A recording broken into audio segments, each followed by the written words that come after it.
Olá, minha gente. Hoje, o Sinto Muito entrevista um ator que se diz o único negro da família e que vem falar de tabus sobre as emoções no mundo artístico. Te convido para o Sinto Muito de hoje com Samuel de Assis.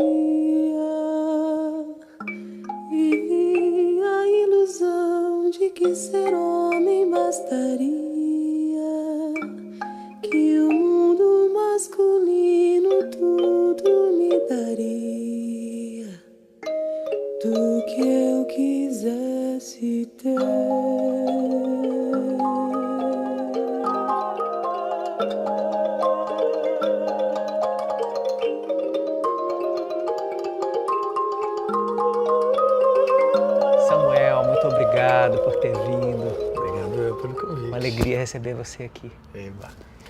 Me conta, como é que se gestou esse cara chamado Samuel de Assis? Que homem é esse?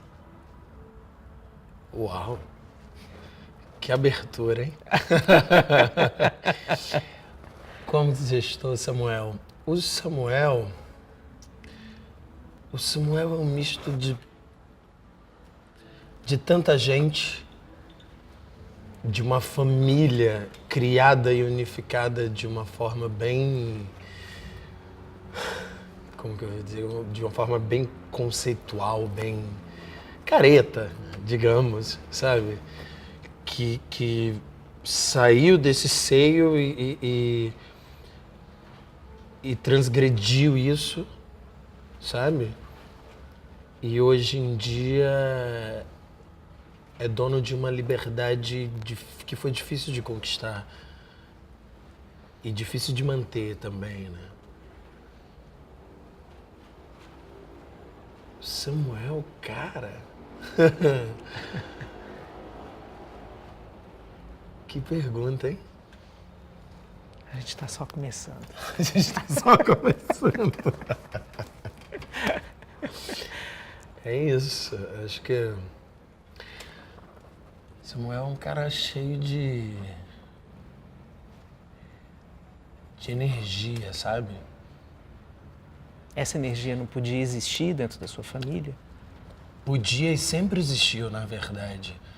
Mas ela tinha que transbordar, sabe? Ela me fez transbordar. Assim, isso não dentro dentro desse universo que eu tô falando, não tem culpa, não tem... Ela apenas era maior, entende? Essa energia, essa Você sempre se deu conta vida, dela? Eu sempre me dei conta dela, desde a minha infância.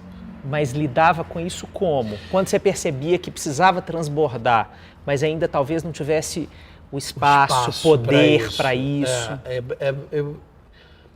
Eu sempre fui muito calmo, né? Eu sempre fui um cara, digamos, se é que isso é possível, calmo. Então eu acho que eu aprendi a lidar com essa espera. Tipo, o momento certo vai ter.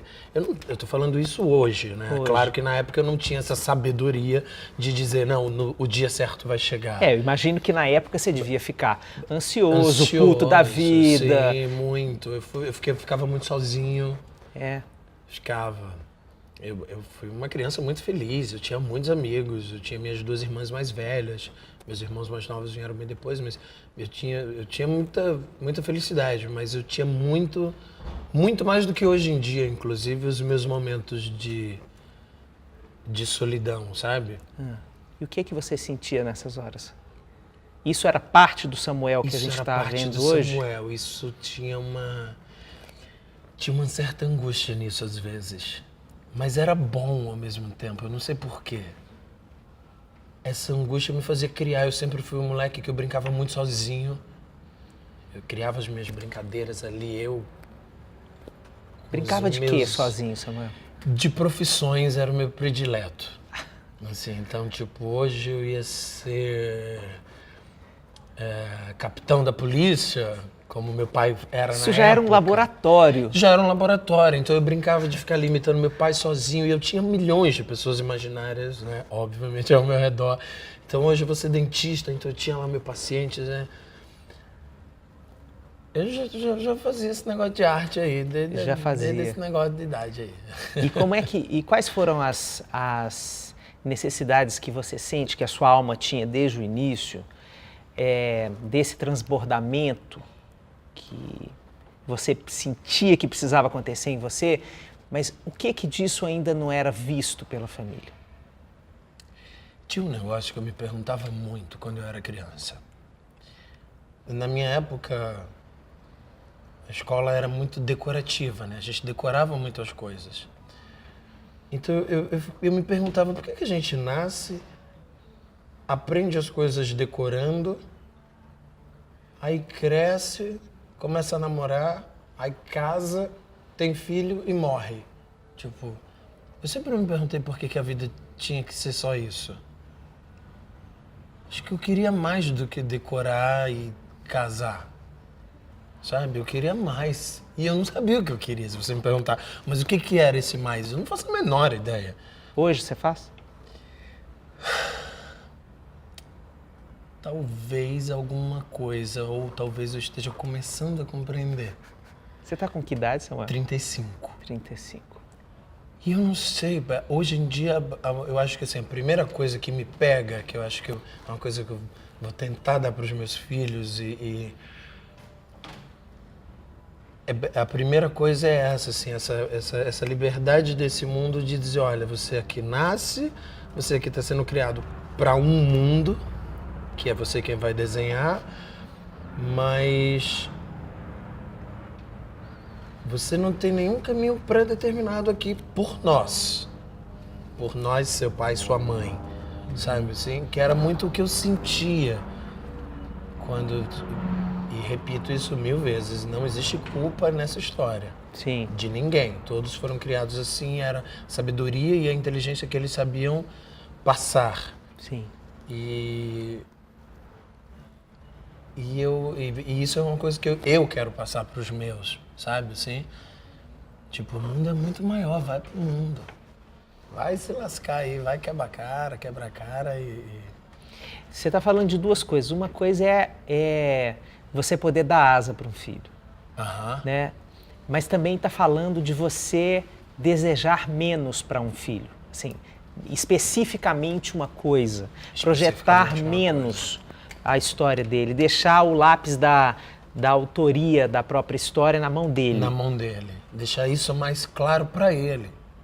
É muito interessante que você já citou 2 vezes essa história de que não tem culpa. Quero entender isso.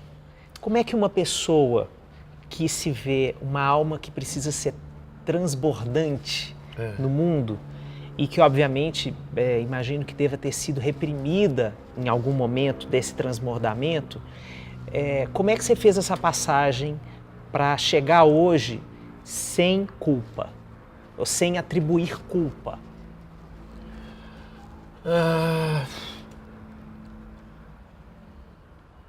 Eu fui criado assim, por muitas vezes impositivamente, com uma máscara de liberdade. Então meu pai dizia, eu lembro muito do meu pai dizendo para mim, eu sou o seu melhor amigo. Eu sou o seu melhor amigo, você sabe disso. E eu dizia, tá, mas, né, tá tudo bem, você é meu melhor amigo, você não precisa ser tão reafirmado o tempo todo, sabe? E então, eu sempre busquei a conversa. Apesar do meu pai não ser muito de conversar, meu pai sempre foi muito calado, muito fechado, muito na dele. Eu sempre busquei muito essa conversa. E eu acho que eu aprendi a lidar muito com pessoas, observando ele tendo que lidar com meu pai, porque era sempre um rebolado conversar sobre assuntos delicados com ele, sabe? E no fundo, por eu saber tanto por eu ter tanto essa ginga de conversar com ele, ele sempre sabia, ele sempre soube que eu era uma alma transbordante, já que a gente está usando esse termo. Pode usar outros. Não, eu adoro esse termo. Aliás, vou usar pro resto da vida depois de hoje. E quando ele sempre soube disso. E então, quando eu cheguei para romper isso, foi quase que uma constatação, tipo, olha, sabe a alma transbordante que você conhece? Chegou a hora dela transbordar. Tem que ser aqui. Não podia ser antes. E ele era a grande figura? Ele sempre, até hoje, meu pai é o meu tudo, assim. Meu braço direito, esquerdo, perna direita e esquerda, assim. Ele é meu tudo. Então, foi difícil, foi muito difícil. Foi difícil para ele também, imagino. Muito, talvez muito mais do que para mim. O que você acha que foi mais difícil para ele? Para ele entender sobre a sua alma? Desapegar. Meu pai não é uma pessoa muito desapegada, né? E quando ele se separou da minha mãe, eu tinha 2 anos de idade e a gente ficou com ele. Aos 18 anos, quando eu disse vou sair de casa, para ele foi quase uma traição. Ah, e ainda tem um agravante, porque quando eu falei vou sair de casa, eu estava vindo para São Paulo e minha mãe morava em São Paulo. Então, na cabeça dele existia uma coisa do tipo, ficou maior de idade, tá me largando para ir morar com a mãe. E eu não estava vindo morar com a minha mãe, coincidiu de ambos decidirem morar em São Paulo, foi só isso. Apesar de ter morado 1 ano e meio com a minha mãe. E então foi muito difícil em todos os sentidos. Ter o filho, o homem mais velho dele saindo de casa, tá indo morar com a mãe, ainda que seja por um tempo, tá indo fazer teatro, né? Imagina isso para um coronel da Polícia Militar que queria que o filho fosse do Exército. Imagina, meu filho vai ser viado, vai fumar maconha, vai fazer tudo de errado. Sim. Então, para ele foi bem difícil. Bem difícil. Você tem muitas facetas na sua trajetória, na sua biografia, na sua forma de levar a vida. E também tem muitos pedaços da sua identidade que eu acho que precisam ficar claros aqui, que são coisas que te compõem muito fortemente, né? O fato de você ser negro, E o único da minha família. E o único? O único. Minha família é toda... Meu pai é um mulato mais claro, minha mãe é uma mulata mais clara, minhas 2 irmãs são brancas e meus 2 irmãos são mulato bem claros também. Uhum. Então, de ser o único negro, o único ator, e em termos religiosos, você também é diferente deles? Também sou diferente deles. Eu fui... Religião foi uma coisa que meus pais nunca... Foi um ponto que eles sempre me deixaram a gente muito livre, né? Meus avós eram muito religiosos e eu lembro que eu tinha 9 anos de idade, eu pedia para o meu pai me acordar todo domingo, 6 da manhã, para eu ir para a missa, porque o meu sonho era fazer a primeira comunhão. Então eu ia sozinho para a missa todo domingo, aos 9 anos. E eu estudava no colégio religioso, né? E eu fiz a primeira comunhão aos 10 e parei de frequentar. Depois eu descobri que eu queria ir na missa só para fazer a primeira comunhão mesmo. E aí parei. E aí aos 12, minha madrasta começou a me levar pro centro espírita, kardecista, que ela é kardecista. E uma das coisas que me fez ficar quando ela começou a levar foi porque eu comecei na doutrinação lá infantil e tinha curso de teatro. Aí eu falei, opa, pelo menos aqui tem um negócio que eu gosto. Aí comecei a doutrinação espírita para fazer o cursinho de teatro, a aulinha de teatro que tinha ali naquele centro que ela me levava. E fui criado no kardecismo mesmo. E agradeço muito, porque eu amo a religião kardecista, sou um forte adepto e tudo. Mas quando eu cheguei aqui em São Paulo, quando eu fui trabalhar no Teatro Oficina em 2004, aí eu conheci o Candomblé. E o que o Candomblé fez por você? Explodiu, me deu uma explosão de vida, assim. Te transbordou? Me transbordou. Acho que minha alma transbordou pela segunda vez, assim, sabe? Mais do que quando eu saí de casa. Foi quando eu cheguei e eu olhei e eu brincava, né? Brincava com aquelas energias, com aquelas forças da natureza. E eu falei, eu preciso entender o que é isso, eu preciso saber o que é isso, de que eu tô falando, porque em todas as peças da oficina se fala muito sobre, né? Sobre os orixás, sobre tudo dessa religião.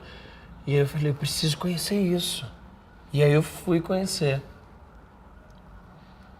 E aí eu tive o meu primeiro pai de santo, comecei a entender o que era essa religião, comecei a viajar mais nela. E agora eu faço parte de uma casa onde eu tô, assim,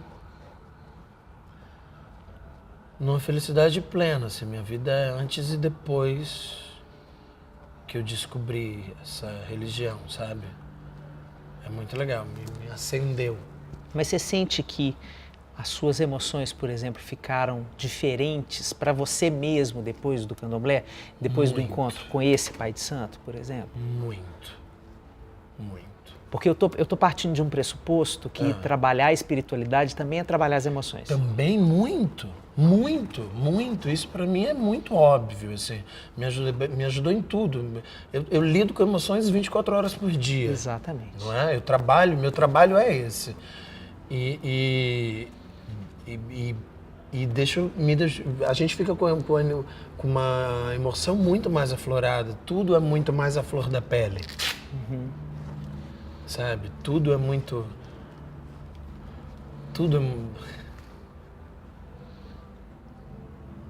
Assim, rasgando. Tudo é mais assim. Tudo é mais rasgado, sabe? Quando a gente está com a nossa espiritualidade muito cuidada, a nossa energia vital, ela está mais alinhada. Consequentemente, você está mais alinhado. Se você está mais alinhado, você consegue transpassar pelas suas emoções mais facilmente.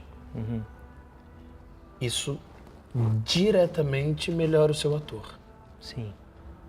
Tem alguma emoção que para você é mais difícil de sentir? Muita. Tem uma que é muito absurda, que eu sofro muito toda vez que eu estou fazendo algum personagem que eu tenho que usar, que é a raiva. Por que, Samuel? Não sei,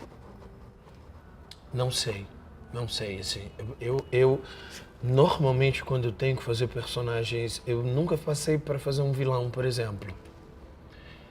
Teve uma fase que eu estava fazendo muitos testes para cinema e eu fazia assim, uns 9 testes seguidos para fazer dono de morro, para fazer bandido, para fazer caras violentos. Eu perdi todos, não passei nenhum. Porque eu não sou uma pessoa agressiva. Então, eu tenho um estereótipo, né? Eu morava no Rio de Janeiro, o sotaque carioca é um sotaque fácil de pegar para eu ter que fazer. Então, assim, eu tinha o sotaque carioca, eu tenho a malandragem carioca, eu sou preto, e então o que eles vão me chamar para fazer? O cara do morro. E eu não vou passar. Mas e aí era muito estranho isso. Eu fiquei por muito tempo mal com isso, sabe? E aí fui trabalhando isso. E hoje, se você me perguntar, hoje você consegue fazer? Sim, consigo. Mas ainda hoje, ainda é um caminho que é muito mais árduo para mim. A minha preparação para um cara desse é muito maior. Sim. Então, assim, qual foi o caminho que eu consegui fazer? Eu tenho uma facilidade... Aqueles que se revelam. Eu tenho uma facilidade pro drama, pro depressivo muito fácil. Eu chego muito fácil nesse lugar. Sim. Então, qual foi o caminho que eu descobri para chegar na agressão? Eu me emburaco nesse lugar e tenho raiva dele. E aí eu consigo despertar uma raiva. É meio estranho, parece meio caótico. Pra mim não é nada estranho. Sabe por quê? Por uma pessoa que não, leiga nas artes pode parecer meio estranho. Não é estranho. Mas para mim foi o caminho que eu achei. Quando eu achei, eu fiz Incrível, bingo. Mas você sabe o que eu tô achando mais lindo no que você tá falando? Que você tá abrindo um tabu, talvez, de que o ator não possa ter dificuldade com nenhum tipo de emoção, né? E eu tô pensando se isso não é mesmo a trajetória da alma, se ao longo da vida, a gente experimentando o trato com as emoções, se havendo com isso e se refazendo, se desconstruindo e renascendo a partir das novas emoções que a gente vai incorporando à nossa vida. Na primeira sessão, quando eu fiz pela primeira vez, quando eu fui fazer análise pela primeira vez, na primeira sessão que eu cheguei pra ela, vomitei um monte de coisa, falei, chorei. Quando terminou, eu falei, meu Deus, eu achei que eu tava perdendo tempo, achei que eu não tinha nada pra falar. E eu lembro que eu falei pra ela uma frase que um amigo meu falava, muitos anos atrás, que ele dizia... Quando a gente estava sofrendo, quando a gente estava muito feliz, qualquer coisa que a gente sentia, ele tinha um bordão que ele dizia, se preocupa não, vai tudo pro palco. Eu entendi isso. E chegou uma hora que, num período de sofrimento que eu estava, por isso que eu fui fazer análise, minha analista virou para mim e falou assim, você lembra da sua primeira sessão, quando você falou uma frase que era, não sei o que, vai pro palco? Eu falei, meu amigo que fala, tudo vai pro palco. Ela falou assim... Isso, já foi pro palco? Aí eu falei, nossa, é mesmo. Eu tava sentindo uma dor muito grande. E aí eu construí uma peça para botar aquela dor para fora. E a partir dali, a minha relação com o meu trabalho mudou, porque eu descobri que é uma via de mão dupla.